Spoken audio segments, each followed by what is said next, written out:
నమస్తే. ఇన్నాళ్ళు నన్ను సపోర్ట్ చేస్తూ, ఎంకరేజ్ చేస్తూ మీ ప్రేమని నాకు అందిస్తున్న ప్రతి ఒక్కరికి కృతజ్ఞతలు. అలాగే ఈ వీడియో కూడా ఖచ్చితంగా మీకు ఉపయోగపడుతుంది. లైక్, షేర్ అండ్ సబ్స్క్రైబ్ చేసి మీ సపోర్ట్‌ని నాకు అందించండి. అలాగే ఈ వీడియో పట్ల మీకున్న అభిప్రాయాన్ని కామెంట్ సెక్షన్‌లో కామెంట్ చేసి తెలియజేయండి. ఇప్పుడు వీడియోని చూద్దాం. నమస్తే. Welcome to our channel. నేను పద్మిని. ప్రస్తుతం మనతో పాటు ప్రముఖ ఆధ్యాత్మికవేత్త, ఆస్ట్రోన్యూమరాలజిస్ట్, వేదిక్ వాస్తు స్పెషలిస్ట్, శ్రీ విద్య మరియు హనుమత్ ఉపాసకులు బ్రహ్మశ్రీ డాక్టర్ సిస్లా జయశంకర్ గారు మనతో పాటు ఉన్నారు. మాట్లాడదాం. సార్ నమస్తే సార్. అమ్మా నమస్కారం అమ్మా, ఆయుష్మతి భవ. ఆడవాళ్ళకి కామన్ గా ఉండేటటువంటి ప్రాబ్లమ్స్ గురించి మనం పోయిన ఎపిసోడ్స్ లో మాట్లాడుకోవడం జరిగింది సార్. మగవాళ్ళకు కూడా కొన్ని కామన్ ప్రాబ్లమ్స్ ఉన్నాయి. వైవాహిక జీవితంలో డెఫినెట్ గా ప్రాబ్లమ్స్ ని ఫేస్ చేయడం అనేది ఈ మధ్య కాలంలో సర్వసాధారణం అయిపోయింది. పెళ్ళైన తర్వాత భార్యతో రకరకాల ఇబ్బందులు, ఆరోగ్య ఇబ్బందులు, అలాగే అన్నదమ్ముల మధ్య సఖ్యత లేకపోవటం, వాళ్ళ మధ్య భూ వివాదాలు కానీ, ఆస్తి వివాదాలు కానీ, ఇవైతే ఎంత కామన్ అంటే ఏమీ లేని వాళ్ళు కూడా అన్నదమ్ముల మధ్యలో పడదు పచ్చగడ్డేస్తూ ఉండదు. సార్ అసలు పెంపకం లోపాలే ఇవి. ఖచ్చితంగా చిన్నప్పటి నుంచి రామలక్ష్మణులాగా ఉండాలి అని పెంచిన తల్లిదండ్రులకి ఏ ఇబ్బందులు ఉండవు. అవి లేకనే ఇన్ని ఇబ్బందులు వస్తున్నాయి. సరే అయిపోయింది. ఇప్పుడు మాత్రం ఇబ్బందులు పడుతున్నారు. మరి ప్రత్యామ్నాయం కావాలి కదా, క్లాసులు వద్దు అని అంటారు ఖచ్చితంగా. ఎనీవేస్ ఈ ఇబ్బందులు ఇక వ్యవసాయంలో ఉన్న వాళ్ళకు కూడా భూమికి సంబంధించి సరైన పంట వేసినప్పటికీ కూడా ఆ పంటకి సంబంధించిన దిగుబడి రాకపోవడం, లేకపోతే ఇబ్బందులు పడడం అనేది చూస్తుంటాం. ఇట్లా కొన్ని కామన్ ప్రాబ్లమ్స్ ఉన్నాయి మగవాళ్ళు ఎదుర్కొనేవి. ఇక భార్య తల్లి మధ్య ఉండేటటువంటి ఆ ఇబ్బందులు కూడా చాలా మటుకు మగవాళ్ళు ఎదుర్కొంటూ ఉంటారు. మరి సమస్యలకు అన్నిటికీ ఏమిటి అసలు సమాధానం? జనరల్ గా కుటుంబంలో సమస్యలు అనేవి మగవాడు ఇద్దరు స్త్రీల్ని బ్యాలెన్స్ చేయడంతో గొడవ ఉండదు. వాళ్ళు అతను దాంట్లో టాలెంటెడ్ అయి ఉండాలి. అలాంటి టాలెంటెడ్ మగవాళ్ళు ఉన్నారా? ఉండాలి.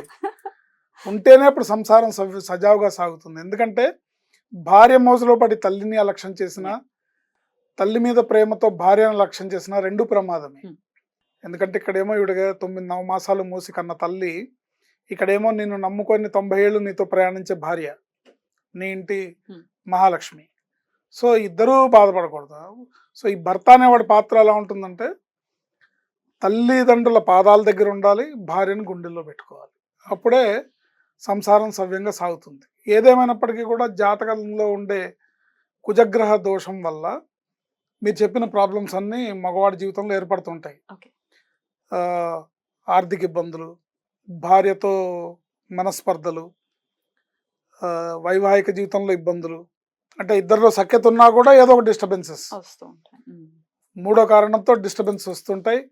సో మొత్తానికి వీళ్ళు ప్రతిరోజు ఎడమొహం పెడమొహంగా ఉండటమే తప్ప సఖ్యతగా ఉన్నది ఉండదు. ఆర్థిక పరమైన నష్టాలు, ఇవి కాకుండా కోర్టు కేసులు కూడా కామన్ గా ఉన్నాయి. ఏంటి ఉత్తి పుణ్యానికి పోలీస్ కేసులు పెట్టడం, ఏదో ఒక మాట అన్నాడని ఏదో ఈ హింస కేసు ఆ హింస కేసు అని పెట్టడం. ఈ చట్టాలు అనగా ఊరికే ఉన్నాయి కదా, సో పెట్టేస్తుంటారు. సో ఇలా కోర్టు కేసులు, పోలీస్ స్టేషన్ల చుట్టూ తిరగటం, కోర్టుల చుట్టూ తిరగటం, వృధాగా సమయం వృధా అవటం, అట్లాగే వ్యవసాయంలో నష్టాలు రావడం, తర్వాత ఆరోగ్యపరంగా జననేంద్రియాలకు సంబంధించిన అనారోగ్య సమస్యలు రావడం, వీటన్నిటికీ కూడా కుజుడు యొక్క కారకత్వం కారణమవుతుంది. దీనికి కుజుడే. సో జాతకం చూపించుకోవాలి ఒకసారి. జాతకం చూపించుకొని జాతకంలో పరిష్కార మార్గాలను వెతుక్కోవాలి. లేదా గోచారంలో మీకు కుజుడు ఏ స్థానంలో ఉన్నాడో మీ రాశికి చూసుకోవాలి.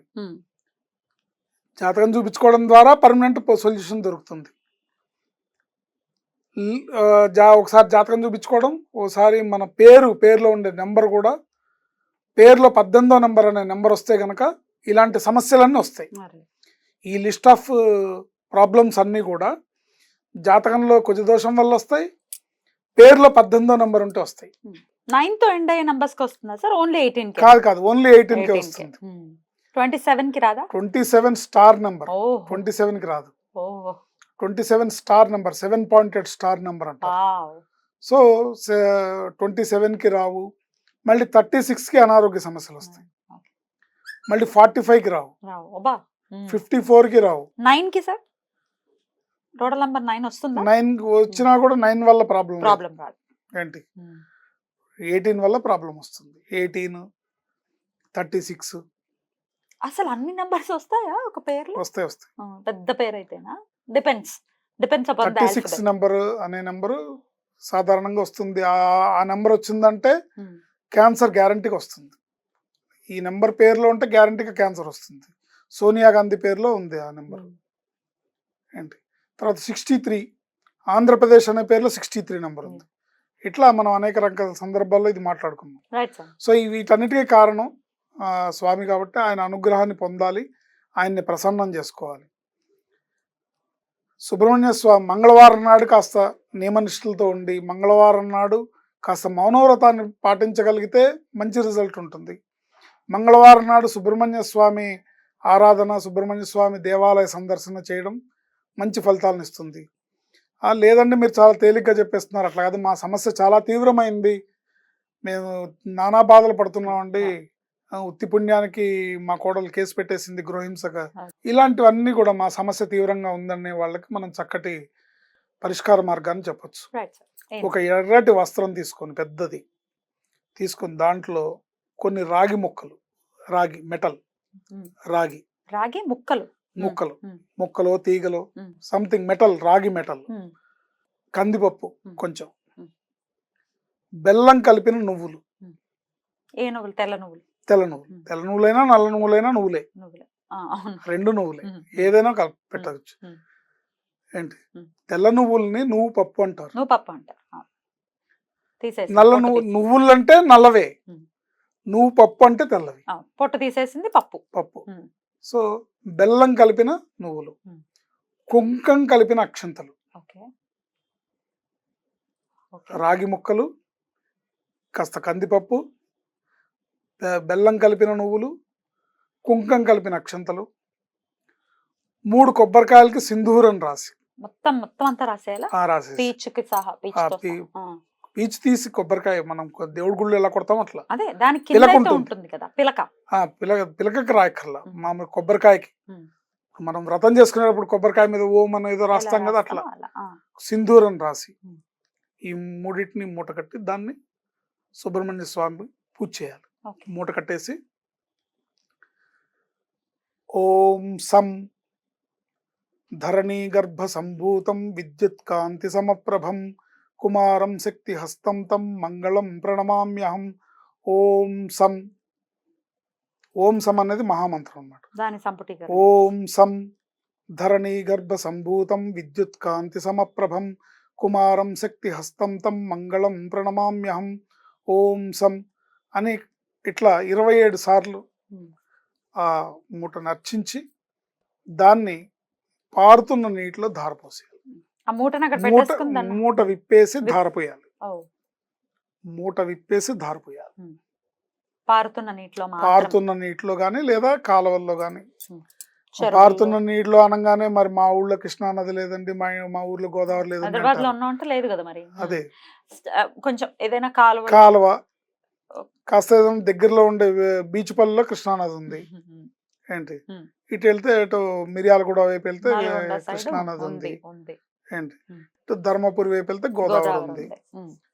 లేదు ఏదన్నా చెరువులో ఇంకా అధమ మార్గం ఏంటంటే నది ఉత్తమం, పారుతున్న నీరు మధ్యమం, చెరువులు అనేది అధమం. లేనప్పుడు ఏం చేస్తాం, చెరువులో ధారపోసి దండం పెట్టుకొని స్వామివారికి పరిపూర్ణంగా నన్ను అనుగ్రహించు తండ్రి అని ఈ శ్లోకంతో మంగళవారం నాడు ఉపవాసం ఉండి. ఇదే ప్రక్రియ ఎప్పుడు చేయమంటారు? మంగళవారం నాడు ఆ రోజు ఉపవాసం ఉండాలి. పొద్దున్నే వేసేయాలి. వేసేసి ఉపవాసం ఉండి సాయంత్రం భోజనం చేయాలి. ఇలా చేస్తే మగవాళ్ళు, ఇది మగవారి సమస్యలకు మాత్రమే. సమస్య తీవ్రతను బట్టి 9 వారాల 18 వారాల 27 వారాల అనేది అంటే మనకి మార్పు వస్తూ ఉంటుంది. ఆ వచ్చిన మార్పుని బట్టి సమస్య చాలా పెద్ద జటిలమైంది అనుకోండి, కొంచెం టైం పడుతుంది. లేదు మీరు జాతకం చూపించుకొని దానికి కరెక్ట్ గా ఏ ప్రాబ్లం ఉందో దానికి సరైన డ్రగ్ వేస్తే అది ఇంకా తొందరగా పనిచేస్తుంది. కరెక్ట్ గా డయాగ్నోస్ అయితే అది ఇంకా బాగా పనిచేస్తుంది.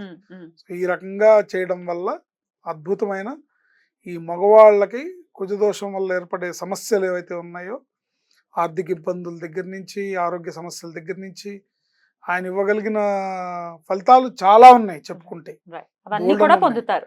అవన్నీ కూడా ఇదవుతాయి. వీళ్ళు ఏం ఫేస్ చేస్తున్నారో, అంటే వాళ్ళకి జాతకంలో ఏ స్థానంలో ఉన్నారో దాని తాలూకా ఫలితాలు వస్తుంటాయి. మిగతా గ్రహస్థితిని బట్టి కూడా మిగతా ఫలితాలు వస్తుంటాయి. కాబట్టి వీళ్ళు ఏం ప్రాబ్లం, సూపర్ ఎంత పెద్ద కేసు అయినా సరే. అద్భుతం అద్భుతం. మార్పు రావాలి. మగవారు ప్రశాంతంగా ఉంటే డెఫినెట్ గా ఆ కుటుంబం ప్రశాంతంగా ఉంటుంది. కొంతమంది ఇవన్నీ తట్టుకోలేక బ్యాడ్ హ్యాబిట్స్ వైపుకి వెళ్ళిపోవటం, అధపాతాళానికి వెళ్ళిపోవటం కుటుంబం అనేది చూస్తూ ఉంటాం. అటువైపుకి వెళ్లకుండా చాలా ప్రశాంతంగా అదే గ్రహస్థితిని బట్టే ఉంటుంది. అది డెఫినెట్లీ రాహు గారి ప్రభావం ఉందనుకోండి, అది నెమ్మదిగా అటే తీసుకెళ్తుంది. దుర్వ్యసనాల్లో దీంట్లోకి వెళ్ళిపోతుంది. రైట్. సో జాగ్రత్త అనివార్యం. చాలా అండి, చాలా చాలా కృతజ్ఞతలు. చక్కటి ప్రత్యామ్నాయాన్ని సూచించారు. నమస్కారం సార్. ఐష్మతి.